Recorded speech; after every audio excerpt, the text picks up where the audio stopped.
Buenas noches, esto es Zona Franca, yo soy Daniel Pacheco. En momentos como los que vive el país ahora, con esta renovada y afortunada atención al asesinato sistemático de personas que ejercen liderazgos locales en todo Colombia, empiezan a hacer carrera frases como que la vida no tiene precio. Desafortunadamente, sobre todo en momentos como estos, es que uno tiene que poner los pies en la tierra y el ojo en el bolsillo para entender que salvar vidas en un país como Colombia, sobre todo en un país como Colombia, cuesta plata. Solo para seguir en el tema de los líderes sociales, piensen que en la Unidad Nacional de Protección, la encargada de velar por la seguridad de los líderes amenazados, las solicitudes de protección han crecido casi 100% en los últimos 3 años. Pasaron de 28.000 en el año 2015 a 48.000 en el 2017. Piensen que esta unidad tiene aprobados 6.000 esquemas de protección en todo Colombia. Piensen que tiene un presupuesto de alrededor de 500.000 millones de pesos, medio billón de pesos para el 2018. Piensen que este presupuesto es insuficiente, que desde el 2015 ha subido menos del 25%, que hay casos como el de un líder en el departamento del Atlántico, que como la UNP no tenía plata para darle carro, le tocaba montar en bus con su escolta. Piensen finalmente cuántas vidas podrían salvarse si el presupuesto de la UNP se duplicara. No solo eso, piensen qué podría hacerse en las regiones de Colombia de donde son estos líderes sociales en términos de inversión y en servicios básicos, en orden público, en justicia, si el presupuesto del gobierno colombiano se duplicara. Por eso el tema económico, aparentemente tan frío, es tan importante, porque es lo que le da un respaldo real a todos estos sueños de legalidad, sueños de emprendimiento, sueños de equidad, como lo pone el presidente electo Iván Duque. Y que sea una realidad o una promesa incumplida depende en buena medida del abanico de posibilidades que se ven atrás en esta gráfica. Ese es el nivel de probabilidad del crecimiento futuro del Producto Interno Bruto de la economía colombiana. Y aunque mucho dependerá de la suerte de Duque, de factores externos que él no controla, y que en principio la suerte económica le sonríe, también hay nubarrones negros que exigirán un manejo de la política económica muy hábil. Porque, por ejemplo, el país que recibe Duque lo obligará, entre muchos otros pendientes, a empacarnos una nueva reforma tributaria posiblemente en la segunda mitad de este año. Aquí arranca Zona Franca.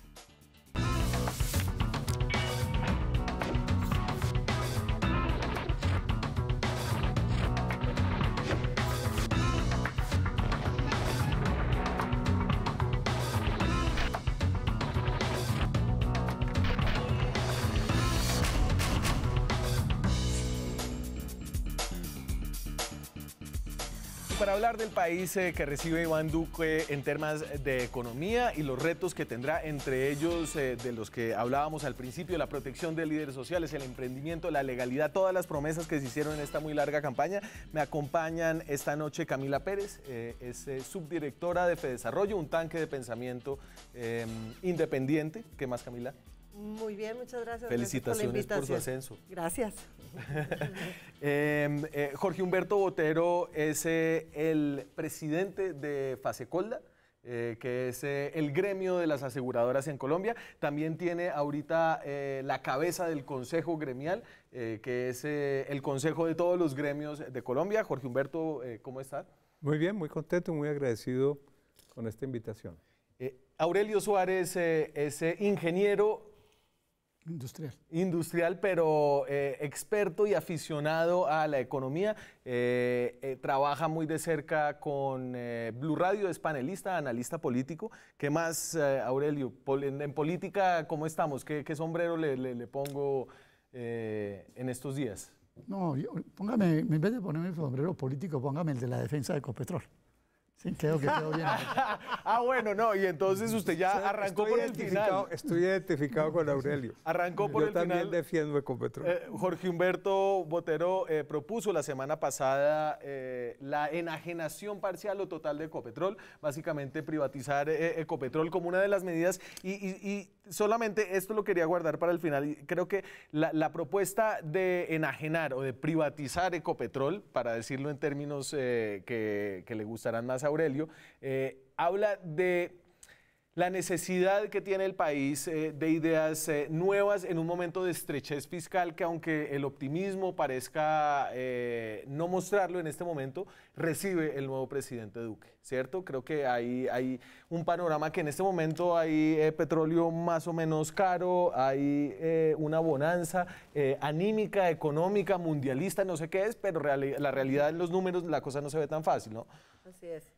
Sí, yo creo que la economía pues está como en un punto de quiebre. Evidentemente lo peor ya pasó, el ajuste, que fue un ajuste muy duro tras la caída de los precios del petróleo, pues ya se hizo en gran parte. Nosotros creemos que de todas maneras hay otra parte del ajuste que todavía está pendiente, pero evidentemente este año la economía está creciendo mucho más de lo que creció el año pasado, y ya pues de aquí en adelante creemos que la senda va a ser de recuperación, y si hay un mejor ambiente en todo sentido, dentro de consumidores, empresarios, etcétera. Claro, pero ya se quemaron varios fusibles que va a ser difícil que el presidente Duque, el presidente electo, vuelva a utilizar en una reforma tributaria.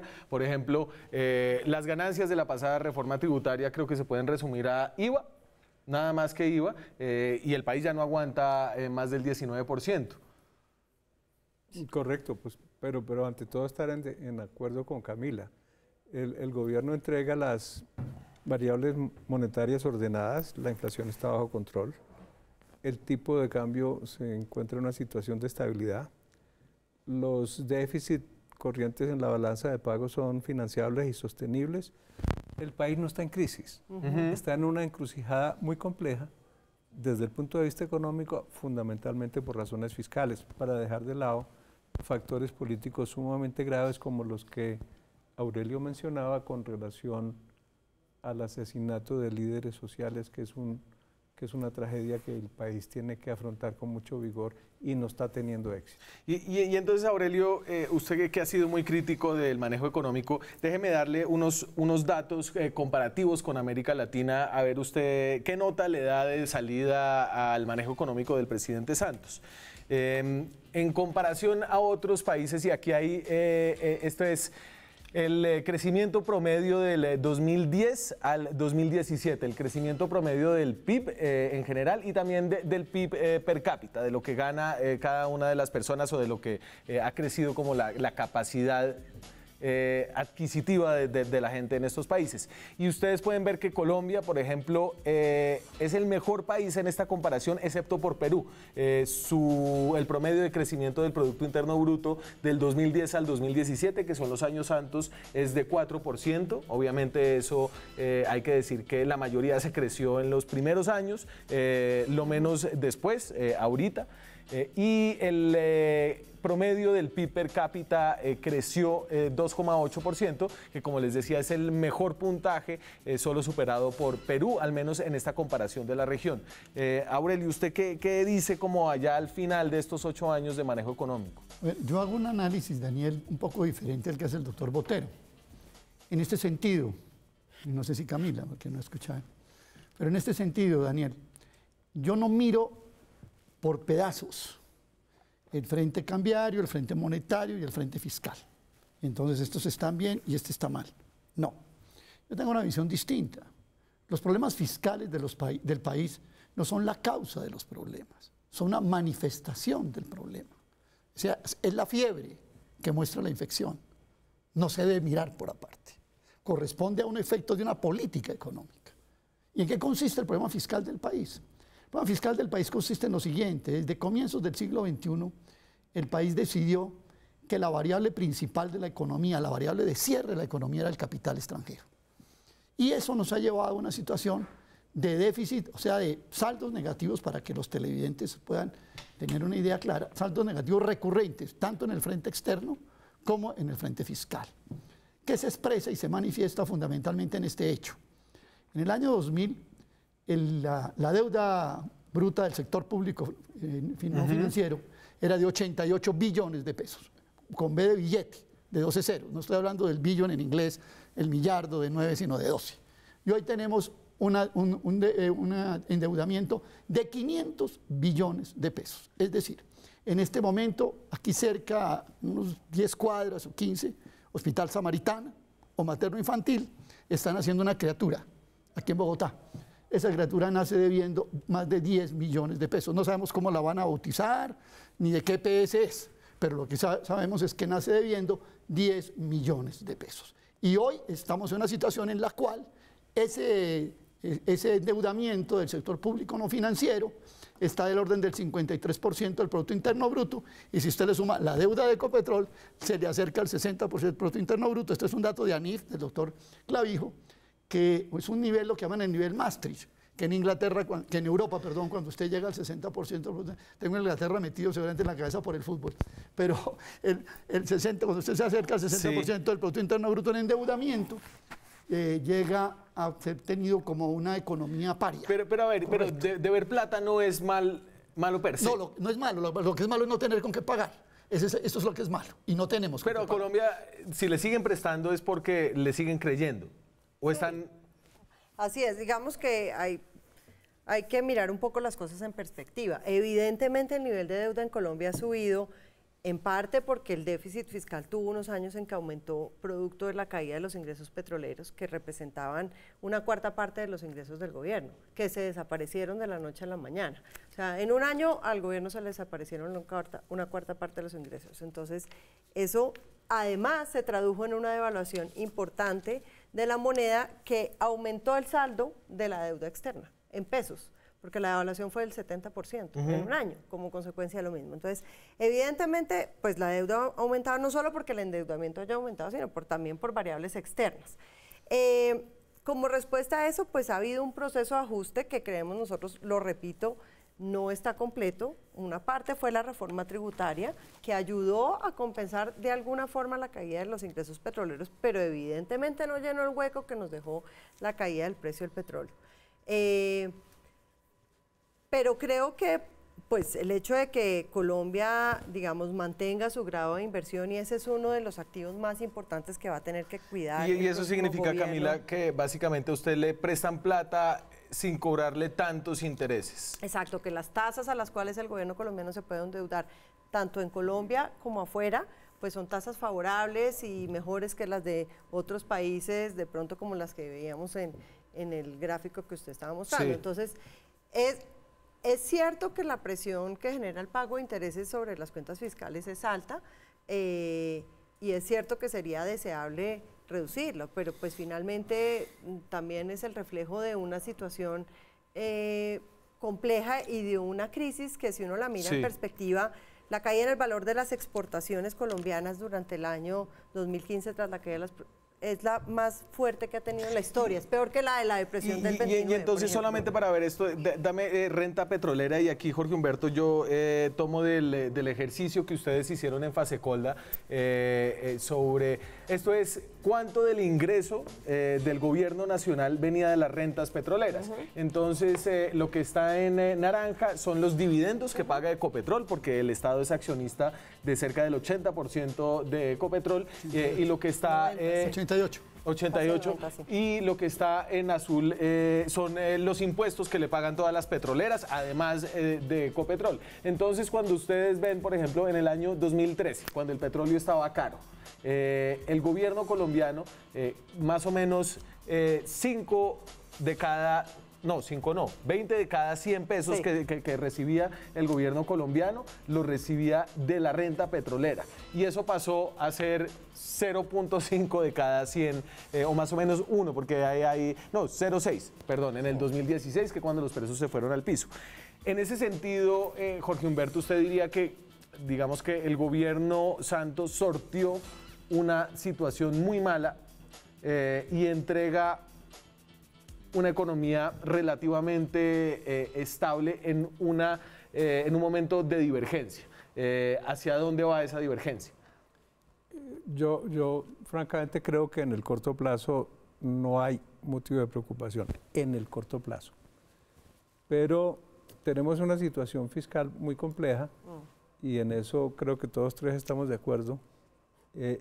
Fíjense en esto, mientras que en el marco fiscal de mediano plazo, si no recuerdo mal, hacia el año 2022, el déficit fiscal estaría como en el 1.5. Sí.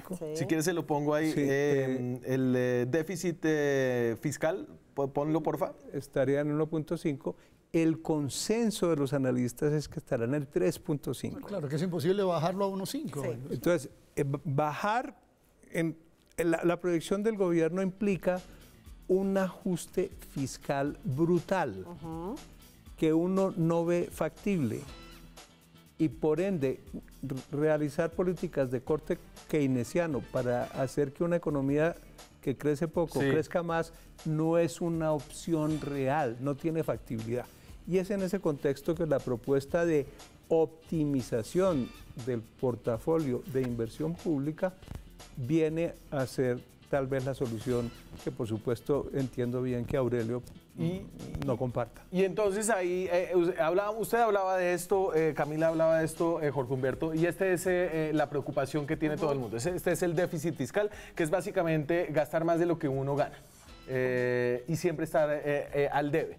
Entonces, lo que está en morado es lo que pasó con el déficit fiscal, ¿cierto? Sí. Entonces, Y lo que está proyectado. lo que está proyectado. Lo que estaba en rojo es la regla fiscal, Sí, ¿cierto? la discusión es que esa línea morada no se va a pegar tanto a la roja como dice el marco fiscal de mediano plazo. Esa es la discusión. Pensar con el deseo. Pues sí, pero yo quisiera decir 2 o 3 cosas con respecto a lo que se ha dicho aquí de los precios petroleros. Una de las más importantes economistas del mundo, que es la doctora Carmen Reinhardt, hizo un estudio que yo lo pongo en uno de mis libros, en el libro que escribí sobre la economía de los Estados Unidos, que es el siguiente. Resulta que Carmen Reinhardt cogió una relación entre la liquidez mundial, los flujos de capital, las tasas de interés y los precios de los productos básicos. ¿Sí? Sí, usted no puede analizar los precios del petróleo a lo petro, ¿sí? Es que esto sube y baja. No, eso hace parte de todo un paquete conjunto de la economía mundial. ¿Y qué encontró la doctora Reinhardt? La doctora Reinhardt encontró lo siguiente, le estoy dando un dato porque además esto hay que mirarlo en el mediano y largo plazo, el tema petrolero. No es simplemente por una montaña, o sea, no podemos ver la etapa del Tour de France de mañana, esa montañita que usted puso. No, esto hay que mirarlo en el largo plazo. Entonces Reinhardt hace el trabajo, óiganlo bien, desde 1821 hasta el año 2011, de la correlación de estos elementos macroeconómicos globales que le estoy dando. ¿Y qué encuentra la doctora Reinhardt? Que hay periodos de auge y hay periodos de declive, o de subida y de caída. Los periodos de auge duran 6 años y los periodos de caída en promedio también duran 6 años. Pero cuando los precios de los productos básicos van al alza, suben 39% su precio. Y cuando van de caída, apenas caen 25%. Lo cual quiere decir que cuando usted lo mira en el largo plazo, la renta petrolera es un excelente negocio para los países petroleros. Eso lo dice la historia de 200. Usted sigue buscándole pelea a Jorge Humberto por la enajenación de Ecopetrol. Estoy diciendo la historia de 200 años de economía. No, pero no es un problema de controvertir a Jorge Humberto, con quien yo tengo una relación muy amistosa, sino que quiero decirles una cosa, que si usted mira esto en el contexto en que lo estoy yo poniendo y la preocupación es el problema fiscal, pues resulta que está haciéndose es un autogol, ¿sí? O sea, es peor que la de Sánchez contra Japón, ¿sí? Porque resulta que cuando usted mira en el largo plazo la fuente fiscal, que efectivamente estoy dando los datos históricos, pues es la que nos puede ayudar en un momento dado a eliminar preocupaciones y desvelos. Y entonces terminamos haciendo una cosa peor de la que está pasando. Usted me quiere llevar a hablar de Ecopetrol. Permítame decirle una cosa. Y cualquier salida que se haga sobre la base de enajenar bienes públicos, como dice el doctor Botero, de cambiar el portafolio de inversiones públicas a inversión extranjera, nos aumentaría un factor que es muy determinante para definir la política macroeconómica, que son los pasivos externos del país. Mire, entre el año 2010 y el año 2018, los pasivos externos del país han crecido 147%. A ver, los pasivos externos son las deudas en dólares. No, son la inversión extranjera, más la deuda en dólares, más las especulaciones con moneda. Y eso vale 325 mil millones de dólares. Yo no estoy proponiendo que nos endeudemos. No, por eso, pero cuando usted vende Ecopetrol a un extranjero, le aumenta el pasivo externo por la vía de la inversión extranjera. ¿Es así o no? No, pero no se trata. A ver, explíqueme porque yo ya me perdí. Es la manera, digamos, en que se mide como la exposición de la economía a escala internacional. Sí, a los... Su posición internacional. Tenedores internacionales. Entonces eso es una suma de varias cosas que incluye deuda, que también incluye... Pero ese sería un activo externo, no un pasivo externo. Pero está en manos de los extranjeros. Claro, entonces, en manos de creencias extranjeras. Claro. Y la inversión extranjera está en manos de extranjeros. Entonces, si usted va a vender Ecopetrol... Esa no es la propuesta que estoy haciendo. Sí. No, yo sobre la propuesta todavía no me he referido, estoy hablando en términos... No, Pero claro que sí. A yo ver. creo que volviendo al tema Sí. fiscal, ahí hay una cosa que es importante tener en cuenta y es, en Colombia hubo un boom de precios del petróleo. En el mundo, eso, Camila, bueno, en en el mundo, mundo. pero Es que digamos nos usted dice lo beneficia a globalmente. nosotros. Obviamente Es que eso es Colombia. mundial. Que permitió y llevó a los ingresos del gobierno en su máximo punto a representar 3% del, 3% Sí. del PIB, la renta petrolera. Estamos en un momento en que el precio del petróleo se ha recuperado y bastante respecto a los niveles mínimos que observamos en el 2016 o el 2017. Sin embargo, no vamos a tener nunca la situación de boom petrolero que tuvimos en esos años, porque los precios no van a llegar a niveles de $100 por barril y porque la producción ha venido cayendo también. Entonces, no vamos a poder depender tanto de esa renta petrolera para hacer el ajuste fiscal. Entonces, ¿qué hacemos? Y por eso es necesario hacer otro ajuste. Por eso es que el nuevo gobierno va a tener que hacer otro ajuste. Y ese es un mensaje que es importantísimo porque desafortunadamente no es fácil. Es verdad que la reforma tributaria fue difícil, fue costosa para la economía, para la gente. El gasto público en Colombia es muy inflexible. Este gobierno nuevo pues ha hablado mucho de que Sí. va a haber recorte y de que este gobierno fue muy derrochón. Desafortunadamente cuando uno mira los gastos, realmente hay muchas cosas que están mandadas por ley, por la Constitución, las pensiones, etcétera. Entonces no hay mucho espacio para recortar. Y en el tema de impuestos, pues lo único que se podría hacer es aumentar la renta de las personas, que tampoco es Y a ver, fácil. y usted me ayuda ahí, Camila, a como volver un poco al orden. Y es, antes de irme a la pausa, entonces, el gobierno de Juan Manuel Santos deja una economía en déficit que gasta más de lo que tiene de ingresos.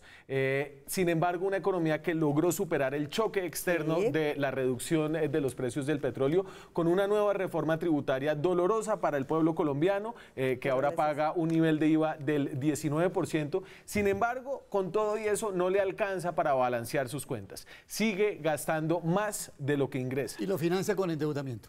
Y lo financia con endeudamiento, lo que le preocupa a Aurelio todos nos y a preocupa. todos los que tendríamos que pagar esa deuda en muchos años. La pregunta que nos hacemos después de comerciales, y eso incluye algunas de las propuestas que ha hecho Jorge Humberto, es ¿qué hacer? ¿Qué puede hacer el gobierno de Iván Duque, que además propone reducir los impuestos de los colombianos para generar más emprendimiento? Eso después de comerciales. Seguimos en Zona Franca. ¿Qué va a hacer Iván Duque, quien ha prometido tanto, por ejemplo, en términos de su visión fiscal, su visión de los impuestos? Esto es lo que ha dicho el presidente electo. Entonces recuerden, gastamos más de lo que tenemos de ingresos. Sin embargo, el gobierno entrante propone reactivar el crecimiento con menores impuestos a las empresas y menos excepciones. Desarrollar instrumentos de fiscalización digital, la famosa factura digital, todos estos sistemas para luchar contra la evasión, es decir, la evasión, lo que la gente no paga en impuestos, y racionalizar el gasto público, bajar el gasto público. Estas son un poco, a grandes rasgos, los tres grandes pilares de propuestas que se enfrentan a una realidad difícil, Jorge Humberto. Así es, uno no puede hacer proyecciones fiscales sobre planteamientos de naturaleza abstracta. Correcto. Uno entiende que en las campañas los políticos se queden en el orden de las generalidades, pero van a tener que aterrizar, el presidente electo va a tener que decir cosas concretas en su discurso de posesión, porque pistas realmente de cuál puede ser la estrategia fiscal no tenemos. Así es. ¿Cómo así? ¿Y ustedes en el Consejo Gremial apoyaron a Iván Duque sin saber qué iba a hacer? Pues apoyamos a Iván Duque, esa es una decisión del Consejo Gremial, sobre la base del compromiso con el modelo político, económico y social. Nosotros no apreciamos en el candidato opositor, en el doctor Petro, un compromiso con esas orientaciones, con esos paradigmas que están en la Constitución política, y eso explica la posición que tomaron los empresarios. Muy bien, no hurguemos más por ahí, pero sí, usted que ve, Aurelio, ahí en lo que propone Duque frente a la realidad que tiene, y aquí ya para pasar como del deber ser al qué va a hacer el señor. Bueno, yo lo que le he oído al doctor Duque principalmente es esto, que va a rebajar la tasa la tarifa de renta corporativa del 33 al 30, que va a haber 6 días sin IVA. Eso le fascina a la gente de FENALCO. Sí, lo ha dicho. Y que va a haber una lucha enorme contra la evasión y que esa va a ser, digamos, la fuente de balance del equilibrio. Claro, pero esa es la caja mágica de la que todos estaban agarrados, incluyendo el señor Fajardo. No, y Vargas Lleras, ¿no? Vargas Lleras era el campeón de eso. Pero lo principal es esto. Yo creo que el país se equivocó en la reforma tributaria del año 2016. Y se equivocó por lo mismo que está proponiendo el doctor Duque, ¿sí? Porque son reformas tributarias regresivas. ¿Qué pasó con la reforma tributaria del año 2016? Vamos a recoger entre el año 2017 y el 2022 92 billones de pesos, fundamentalmente con impuestos indirectos, que reduce los ingresos disponibles de la base social económica del país. Yo creo que hay que hacer una reforma tributaria progresiva. Hay que empezar a gravar duro a aquellas personas, por ejemplo, que tienen 50.000 millones de dólares por fuera de Colombia. Eso hay que grabarlo, pero duro. Es que usted acuérdese, Daniel, y seguramente... Pero es que si tienen los 50.000 dólares afuera de Colombia es para que no les metan... Por eso, pero usted puede grabar ese patrimonio. Entonces ahora simplemente estamos contentos con que nos registren que tienen la plata, pero no se graba.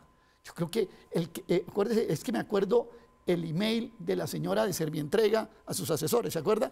Hay que despatrimonializarse. Entonces, si en Colombia eso se vuelve norma, el país se hunde. Aquí hay que... ahora se habla, por ejemplo, del gasto. Camila hablaba del gasto, ¿sí?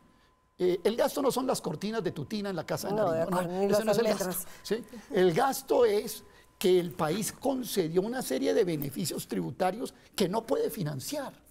Por ejemplo, yo hice la cuenta.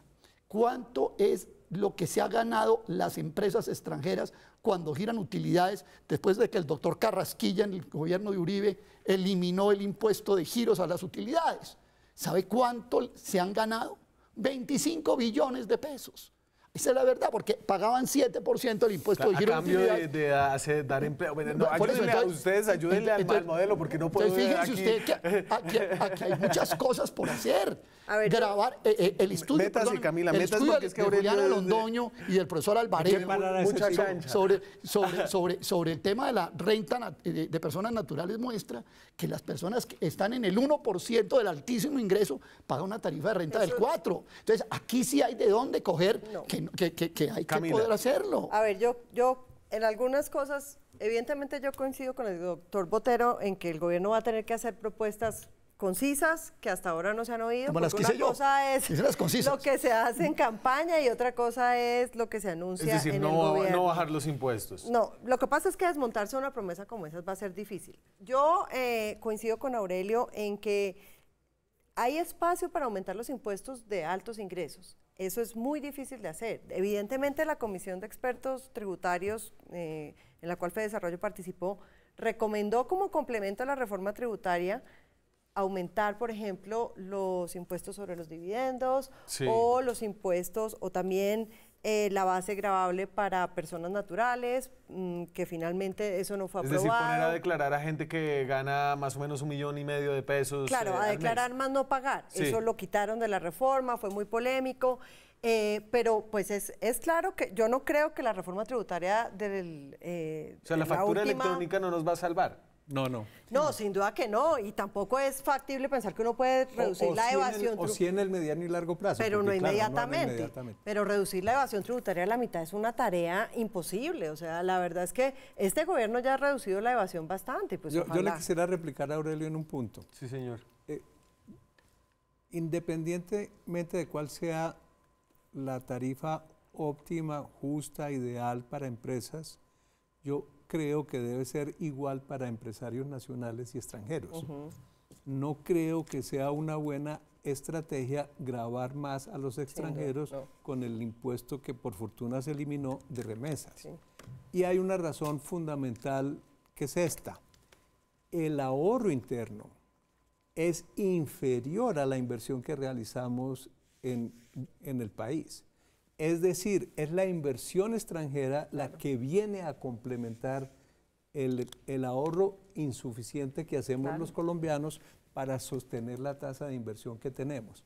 Por eso cuando en el programa del doctor Petro yo veía ese afán discriminatorio y hostil contra la inversión extranjera, me decía, por Dios, no han leído las cifras. La inversión extranjera está apalancando la inversión interna porque el ahorro nacional es insuficiente. ¿Y va a obligar a Petro, a Aurelio a defender a Petro? No. Yo lo que le, Eso sí sería yo lo que le voy es a horrible. citar, yo lo que le voy es a citar al doctor Botero, el editorial de La República de hoy. ¿Lo leyó? Pues si tú lo escribiste. Ese editorial de La República dice así: la inoportuna idea de los aseguradores.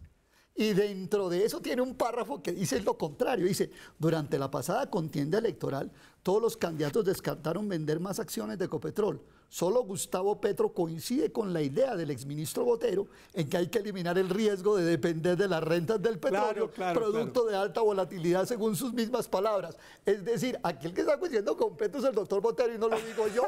Lo dice el editorial de La República de hoy. Solo que me manifiesto profundamente en contra de la idea de que la propuesta es inoportuna. Puede que sea mala, yo creo que es magnífica, pero el momento de hacer las propuestas, o no, Daniel, es cuando un nuevo gobierno arranca, ahora, lleno de ambiciones, lleno de compromisos y con las manos atadas. Ahora, eso del giro a las utilidades de las casas, de las subsidiarias de sus casas matrices, existe en todos los países del mundo.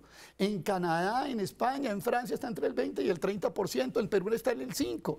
Aquí no está, es más, aquí en Colombia estuvo toda la vida hasta el 2007. Ahora, Jorge Humberto dice una cosa que... yo creo que se está hablando del impuesto a las remesas. Sí, pero no lo llamo remesas porque la gente piensa que remesas... Estoy hablando del giro, el giro a las utilidades. Pero Jorge Humberto yo creo que pone el punto central de la discusión. A mí me parece que eso es clave. ¿De qué tiene que depender el crecimiento económico del país? ¿Del ahorro externo o del ahorro interno? Esa es la gran discusión.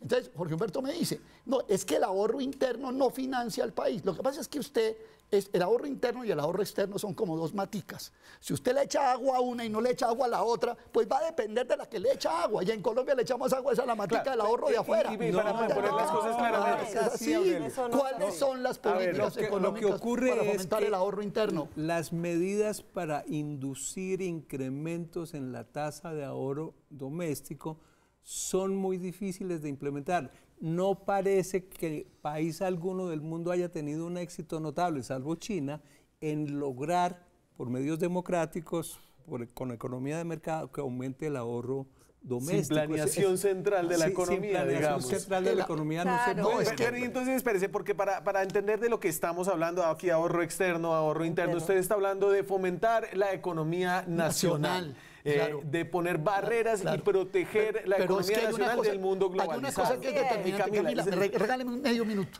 Sí, no, espere, Aurelio, porque yo quiero aquí que Camila meta la mano un momentito. En esta discusión, pero pido la palabra después.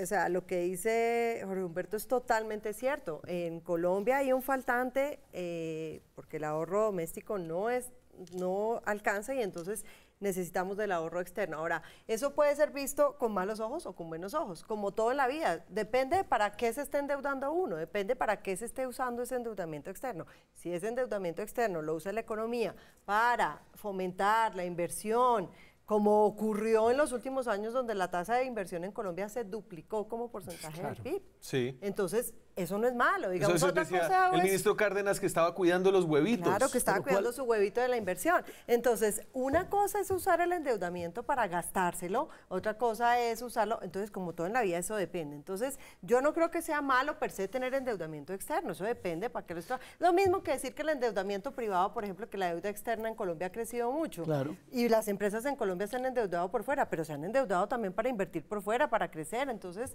eso a la larga le va a uno repercutir en mayor crecimiento, mayor productividad y no tiene por qué ser malo. ¿Por qué el ahorro interno en Colombia es tan bajito?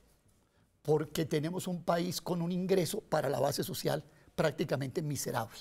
Nada de lo que estamos discutiendo acá podría explicarse. Espérese, Aurelio, ¿y por qué lo pone en términos de ahorro interno y aquí yo no porque lo que tenga la gente entre el bolsillo para gastar, para incentivar la demanda interna de la economía, es determinante para producir ciclos virtuosos de inversión, de ahorro y de desarrollo. Y resulta que Colombia está entre los 4 países más desiguales del mundo. Hoy en Colombia, de cada 100 pesos que ingresa la economía, solo 33 le entran a los salarios y al ingreso mixto. Mientras en países como el Japón, ya que pusieron China, también yo nombro Japón y Suecia, perdóneme Daniel, países como Japón, ese ingreso de la base salarial y del ingreso mixto de la población Sí, señor. está en el 65% y en Suecia en el 78%. Y aquí estamos en el 33%. Tengo que Esa es la ir realidad. a la pausa. Cuando regresemos en esta encrucijada, como lo hemos oído, surgen propuestas como la enajenación de las acciones de Ecopetrol, la venta de lo que tiene el Estado colombiano en Ecopetrol, podrían ser hasta 200 billones de pesos, cerca a el PIB entero de la economía colombiana. Más o menos son como 300 millones de pesos, 300 billones de... Ah, claro. Entonces, en pesos es mucho más.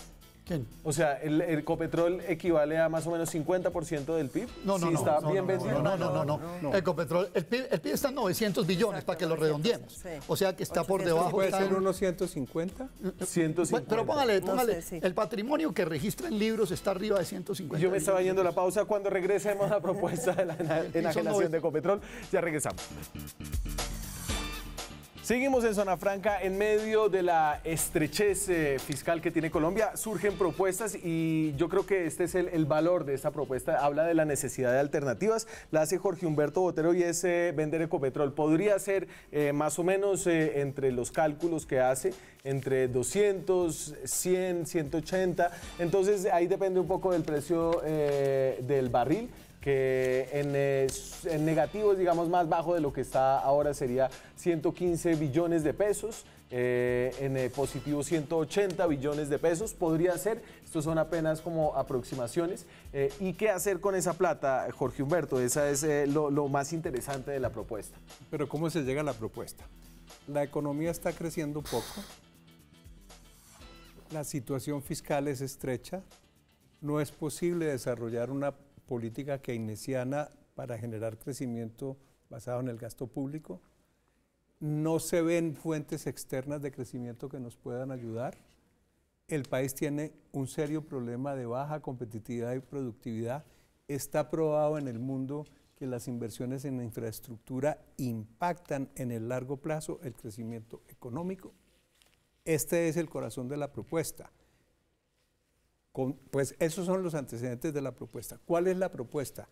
Desinvertir lo que la nación tiene en Ecopetrol, Vender. vender para con esos recursos, atención, no se trata de endeudarnos, crear el Fondo Colombia de Infraestructura en el exterior, con el fin de ir trayendo a lo largo de un ciclo dilatado de 10 o 12 años esos recursos al país para invertir en infraestructura. ¿Con qué cautelas? Primera cautela, conservando o preservando el ingreso fiscal que se perdería por los dividendos que pierde Ecopetrol, garantizando que no haya una súbita monetización de recursos que incidan negativamente en la tasa de cambio y en el nivel general de precios, y creando una institucionalidad muy robusta para garantizar que los proyectos sean eficientes para el país, equitativos con las regiones y conducentes al propósito de desarrollo nacional. Y el trasfondo petrista de esta propuesta, ¿cómo decía? El trasfondo que es interesante. el trasfondo petrista es este, y qué extraño que en eso estoy de acuerdo con el senador Petro. Ecopetrol debe tener un valor declinante en el mercado en la medida en que se acelere el proceso de sustitución de combustibles fósiles por otros tipos de combustibles. Si salimos a vender Ecopetrol en 10 o 12 años, puede que no valga lo que vende hoy. Pues si lo vendemos hoy y lo invertimos, lo que hoy está representado por pozos, por facilidades de exploración, por factorías de refinación, y lo volvemos puentes, carreteras, ferrocarriles, para conectar todas las regiones del país, puede que ese balance no es fatalmente así, nada en economía es fatalmente ocurre, pero es altamente probable. Los casos de Perú y de España son ilustrativos al respecto. Puede que hagamos un magnífico negocio en términos de desarrollo. Y sobre todo esto cambia un poco la visión de la economía colombiana en el marco fiscal de mediano plazo, que es este documento que hace el gobierno diciendo cómo debe ser la economía para adelante y cuáles son los presupuestos. Dice que el presupuesto principal para superar el déficit fiscal es el precio del petróleo y el, digamos, el buen desenlace de la economía extractiva del país. Esto le da la vuelta y no le gusta a mucha gente. A ustedes en Fedesarrollo, o a usted, Camila, no sé si quiere hablar por Fedesarrollo, ¿cómo le parece? A ver, el marco fiscal de mediano plazo lo que proyecta es que la renta petrolera se va a estabilizar alrededor de 1% del PIB, más o menos, y que eso siempre va a ser constante. Eso obviamente depende de los precios que uno esté asumiendo, que pues no se puede que estén alrededor de los $70 por barril, por decir cualquier cosa. Y eso de todas maneras implica, como veníamos discutiendo antes, que la regla fiscal no se cumple bajo los supuestos actuales, o que el esfuerzo fiscal que tendría que hacer el próximo gobierno es gigantesco y no va a ser fácil. Ajustar 2 puntos del PIB no es fácil, ni por el lado de los ingresos ni por el lado de los gastos. Sobre todo porque ya no puede subir el IVA y esa es la fuente principal de ordeño de la población colombiana. De acuerdo. Y a eso puede expandir la base, ¿no? Puede expandir la base. Y a eso se le suma el otro problema, que es cómo recuperar el crecimiento económico. O sea, la economía colombiana viene de una fase de desaceleración fuerte, está recuperándose, pero pues por mucho creemos que este año vayamos a crecer alrededor del 2.4. El Banco de la República dice 2.7, pero no son las tasas de crecimiento que teníamos antes. Vamos a ver qué dice en septiembre. Hay problemas de productividad, hay problemas de competitividad. Hacia futuro, además, tenemos temas ineludibles, pero a ver, como Camila, que el bono no le dé tantas demográfico vueltas. se está bajando. ¿Y la Entonces, propuesta? A ver, yo creo que la propuesta pues hay que analizarla con cuidado. Depende, como todo, porque pues es como lo que siempre se ha dicho, ¿no? Es como vender el televisor para pagar el mercado, ¿no? Vender los activos para financiar el gasto corriente, evidentemente no es la idea. Yo creo que cuando se hizo la primera emisión de acciones de Ecopetrol tenía unos objetivos que se cumplieron. La primera de ellas era sacar a Ecopetrol de las cuentas fiscales, que fue muy positivo, darle a Ecopetrol un manejo, digamos, netamente con orientación comercial, con criterios de manejo gerencial del sector privado. Eso también fue bueno. Democratizar el mercado de capitales, crecerlo. Ecopetrol en su primera emisión de acciones logró resultados muy buenos. Ahora, ya de pensar en vender la empresa completa, pues es una cosa difícil, sobre todo si eso, yo creo que lo que no puede ser es evitar hacer el ajuste fiscal por esa vía. O sea, eso no puede pasar. Me queda una pausa, Aurelio, y vuelvo con usted, ya regresamos. Tengo que hablar. Seguimos en Zona Franca hablando de la propuesta de la privatización de Ecopetrol, la venta de Ecopetrol y de la necesidad de respuestas. Yo solamente pongo este dato y los dejo que discutan al respecto de la propuesta de Jorge Humberto. Este es el número de generaciones que le tomaría a alguien nacido en una familia de escasos recursos para llegar a un nivel de ingreso promedio. Este es un dato de la OCDE. En Colombia, que es de los países de la OCDE el peor de todos, le tomaría 11 generaciones. 11 generaciones, el promedio en la OCDE es de 4.5. Aurelio. Pero no, espera, cuenta esto. ¿Eso Sí, señor. cuántos años son? Una generación son 20 años, ¿cierto? ¿O 25? Más o menos 20, sí. ¿Ah? 20. O sea, son varios siglos. Sí. Son 4 o 5 siglos, en realidad, ¿no? O sea, habla de la barbaridad de la desigualdad en Colombia y de la falta de movilidad social. Ahí estamos eliminados por grupos, ¿no? Ni siquiera pasamos el grupo. Bueno, pero le quiero decir esta cosa, Daniel. Aquí hay algo que no se ha dicho, y es que la Ecopetrol de hoy es distinta a la Ecopetrol del 2014. Escritos del doctor Bayón, de la autora María Fernanda Suárez y de Juan Carlos Echeverri, dan un dato que es fundamental en esta discusión. Antes del año 2014, Ecopetrol tenía utilidades con barril de petróleo a $65. Hoy lo tiene a 35. Es verdad. Eso es una cosa bruta. O sea, hoy Ecopetrol, cuando La privatización parcial funcionó. Los ajustes que hicieron.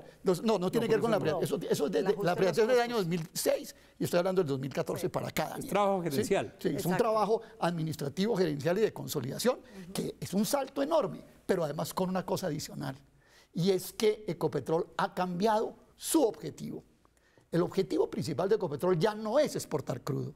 El objetivo principal de Ecopetrol, le voy a dar los datos, es vender los combustibles y sus derivados y la petroquímica al interior y adicional el transporte, porque Zenit es una mina, es una vaca lechera que tiene Ecopetrol. Mire, de cada 100 pesos que a Ecopetrol le entran, 50, 49,8 le entran por su mercado interno. Y eso estamos hablando de Ecopetrol, es dueño de los oleoductos, claro, que les contratan otras empresas. Y de Reficar. Y de la refinería de Barranca, que si usted la moderniza y la vuelve a niveles de eficiencia, puede casi que generar todos los combustibles. ¿Reficar funciona dentro de la misma cuenta que Ecopetrol? Claro, está más o sea, claro, la venta de Ecopetrol implica la vaca con los 2 terneros, ¿sí? O sea, estamos vendiendo es un atado. Protesto. Como en las ferias, como en las ferias de ganado. 2 minutos. Como en las ferias de ganado. Protesto. Porque si usted vende Ecopetrol, vende la vaca con los 2 terneros. Es dejar esa vaca con esos 2 terneros en manos de inversionistas privados. Por eso, y nosotros entregarle a un inversionista privado, Jorge Humberto. Y nosotros inseminar otra vaca para crear otra vaca con muchos más una terneros. vaca con muchas menores rentabilidades, porque yo vi su estudio, le agradezco que me lo haya mandado, lo estudié con detalle. El Centro de Economía Aplicada de la Universidad de Kansas, que es tal vez el más interesante en el mundo alrededor de temas de construcción de infraestructura, dice que la tasa de descuento de retorno es del 7%. Usted está trabajando en lo de la inversión en infraestructura, está trabajando con tasas mucho más altas. Del 100%. Pero yo no voy a discutir, el modelo, no voy a discutir el modelo financiero, porque eso ya nos meteríamos en una telaraña interminable. Pero lo que sí les quiero decir es una cosa. La Ecopetrol del 2014, una defensa final de la propuesta. La Ecopetrol del 2014 no es la Ecopetrol de actual. De acuerdo. Es otra cosa, es una vaca lechera enorme. La rentabilidad financiera, pongámonos de acuerdo para poder avanzar. La rentabilidad financiera de Ecopetrol hoy es mejor que la de años atrás. Gran esfuerzo gerencial, magnífico. El punto es esa rentabilidad es oscilante por la naturaleza del negocio y deje a Aurelio un segundito, y declinante por el horizonte de agotamiento del petróleo como fuente de energía. En cambio, la inversión en infraestructura tiene un horizonte temporal de 80 o 100 años. De modo que de lo que deberíamos hablar no es de rentabilidades financieras, sino de rentabilidades económicas y sociales. Se me acabó el tiempo. Pero una sola cosa, Jorge Humberto, frente a lo que me dice. Se me acabó el tiempo. Si usted va a la Agencia Internacional de Energía, a la IA, usted va a encontrar que el mundo seguirá teniendo 40% de dependencia de petróleo en su canasta energética hasta el año 2040. Que es cosas que uno termina viendo, la defensa del cambio de modelo, del fin del extractivismo, de los representantes del establecimiento económico y la izquierda. El boteropetrismo. Buenísimo. Me tengo que ir. Muchas gracias. Botero se equivocó apoyando a Duque. Y la izquierda extractivista. Muchas gracias a ustedes. Nos vemos mañana con más periodismo, con más debate, con más opinión.